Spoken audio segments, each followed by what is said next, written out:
Hi guys, it's Paul from Nirvana Central here. Just back with another video. Today's instalment is going to be looking at my favourite pieces of Nirvana memorabilia that I've built up over the years.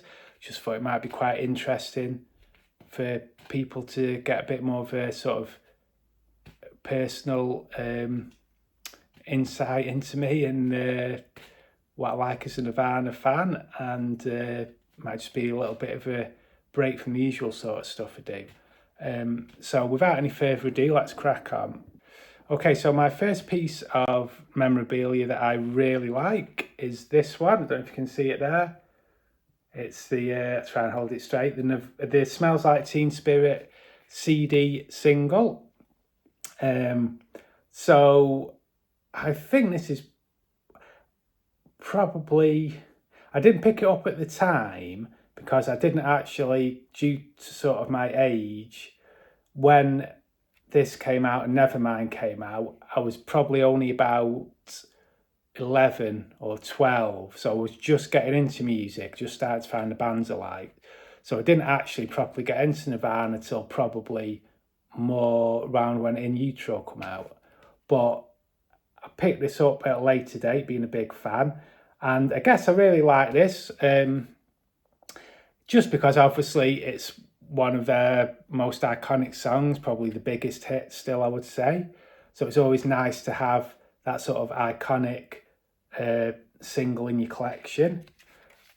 Also, it is actually authentic from the time, although I picked it up later.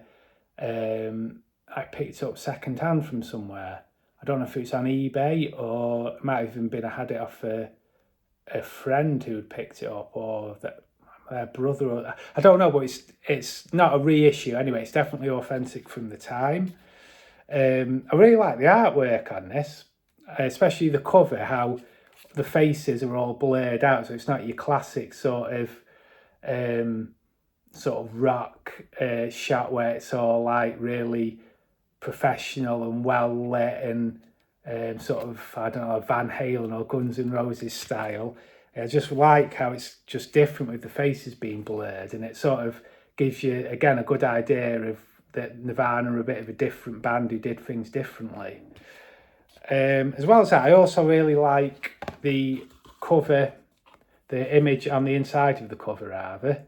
And the weird thing, I think, why I like this is that it's actually upside down, which I think that's just me. It's not really anything probably anybody else would think about, but the fact that every time you open it up, it's upside down, then you always end up sort of turning it around thinking, oh, do I look at it that way? Then it looks like Kurt's flying. Or if you do it that way, and then it sort of looks like he's on his head. So that's just quite cool as well. Especially what's quite cool as well, actually always used to confuse me, is how they got the shot, because Kurt is upside down on his head, but if you look at the amps in the background, they're the right way up, and the drum kit by the looks of it. So it's like, did he do a somersault mid-gig, or was he standing on his head or something? So that's always interests me. And then the other thing about this is just the songs that are on it, to be honest with you. Obviously, Teen Spirit is a classic, Say No More. But Even in His Youth is one of my favourite Nirvana songs ever. It's definitely in my top 5, I would say. So having that on there is good. And I think until after Kurt's death, sort of the box sets and all those types of things, this was probably the only release it was on. It wasn't on an album, or it wasn't on like Insecticide or anything. So it was a pretty good track to have on there. And also got Aneurysm on, which is another really good track. Really love the riff on that and the dynamics. So yeah, overall, really good. Highly recommended. Okay, so my next favourite bit of Nirvana memorabilia is this. So the Come As You Are single, off the Nevermind album. So obviously released fairly close to Teen Spirit. Just try to think.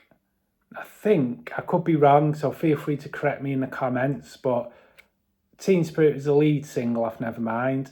Then I think it was In Bloom next, and so I think this was probably like the third single, but I could be wrong. Let me know if I am. I don't claim to know everything. So what do I like about this? Again, I really like the art, the cover art. Again, really, it's true for all Nirvana singles.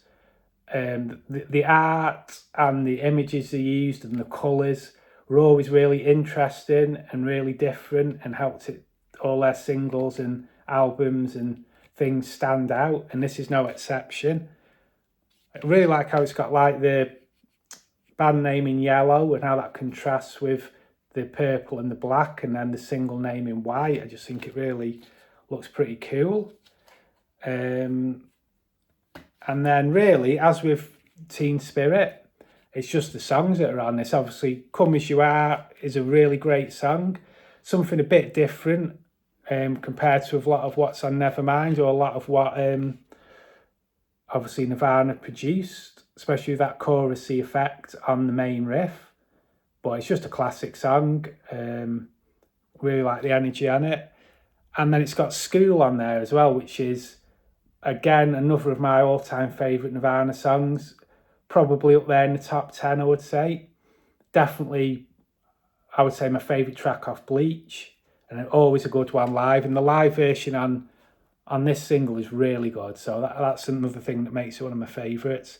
And then it's got Drain You as well. Interestingly, the Teen Spirit single and the Come As You Are single both had live versions of Drain You on it, which is slightly unusual.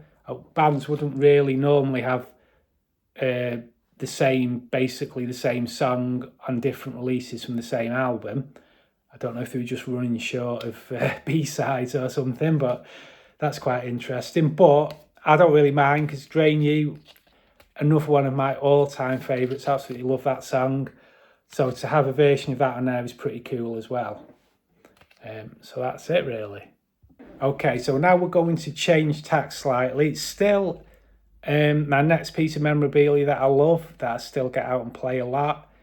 Still a single, but this time it's from In Utero, and it is, as you can see, the All Apologies single. Now,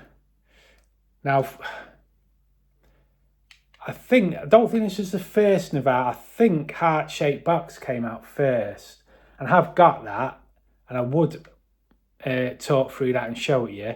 But unfortunately, there's a box of sort of Nirvana memorabilia that I can't quite lay my hands on.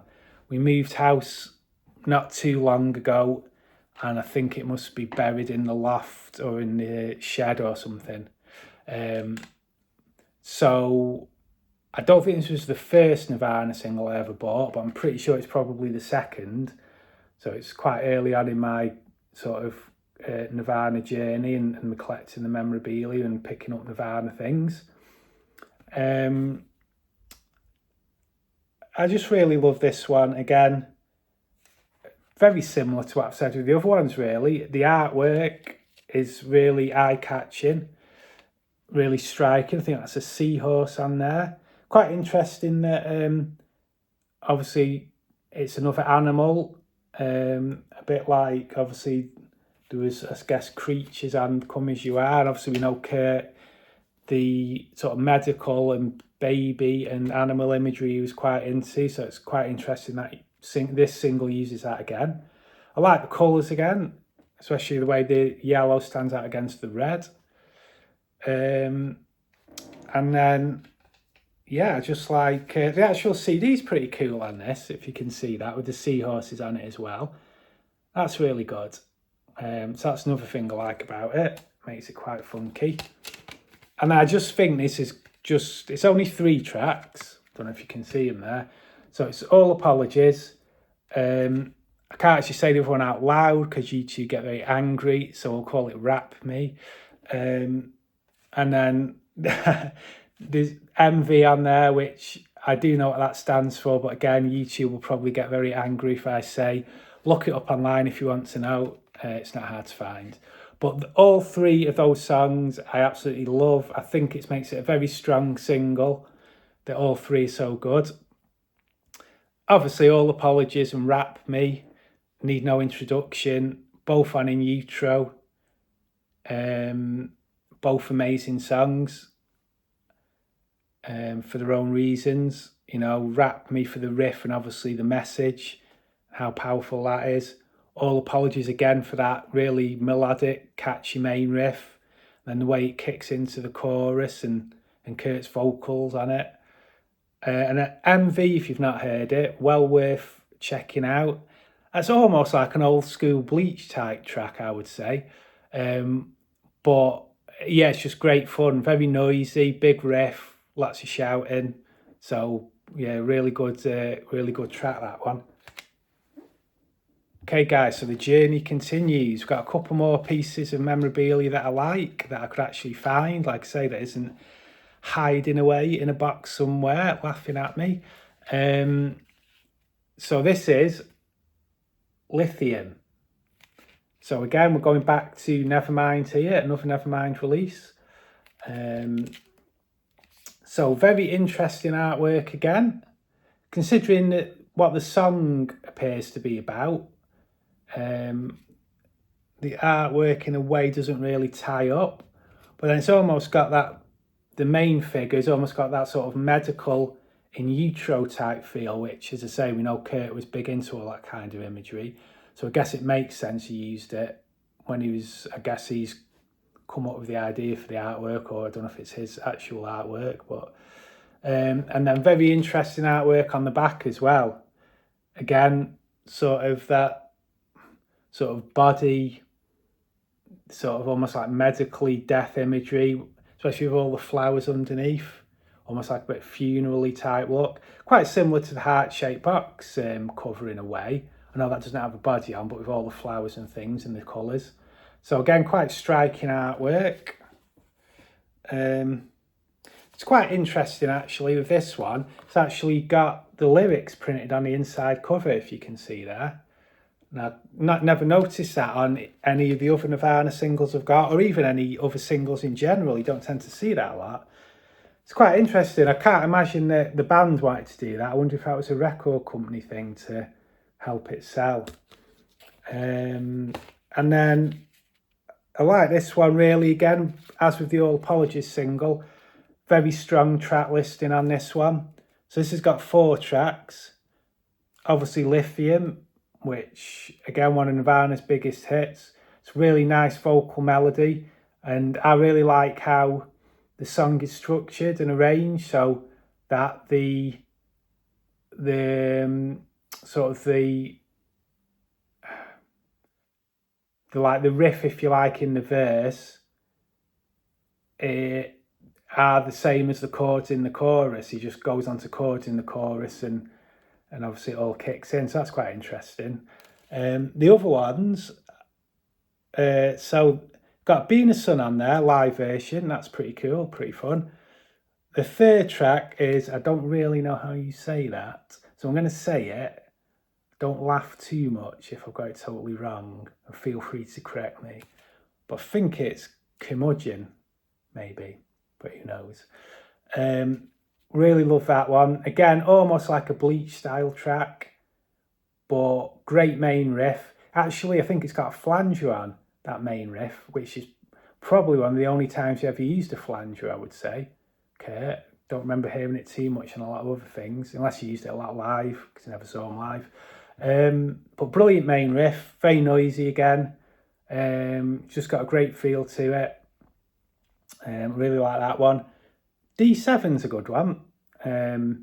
That's really quite, again, got quite a nice structure because it starts out almost quite slow and just with like an arpeggio guitar, and the vocals are quite low, and then it all kicks in the chorus and it goes loud, and Kurt's vocals are more powerful and louder. So that's it's quite a catchy song as well, that one.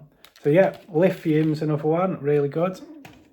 Okay guys, so because, as I say, I can't find any more of my Nirvana stuff, and to say the video going on too long, this is the last of my favourite pieces of Nirvana memorabilia, which I have. And this time it's a book, and it is this book. So it is Nirvana verse, chorus, verse, the story behind every song. Now, I know Kurt would probably be horrified of a book like this being produced and fans reading it, because I know he's always a big fan of people listening to the songs and making their own mind up and interpreting the lyrics themselves to get meaning. But as a Nirvana fan, I just find it interesting to read everything I can about them that I can get my hands on. It's quite interesting to read other takes on songs just to see if other people get the same thing from it you do. Or there's some songs where, you know, I've listened to them a lot and you still just think, what was that all about? You know, you haven't really got a clue. You try and work it out yourself and you think, so it's quite interesting, again, to get somebody else's take on it where you can go, oh, right, okay. So that's what that line means, or that's what it could be referring to. And then you can start to build your own analysis from that. So I just find it interesting. I just find it helpful if I'm stuck on maybe what a song means. And it's got some nice history, just background as well, behind the songs, behind the recordings. So it's not just analysis, it gives some good, as I say, sort of extra info on the recording of songs and splits it up into different albums. So as you can see here, you've got the Smells Like Teen Spirit bit, which is in sort of the Nevermind section. There's some good photos in as well, actually. That's the other nice thing. So yeah, that's a good book.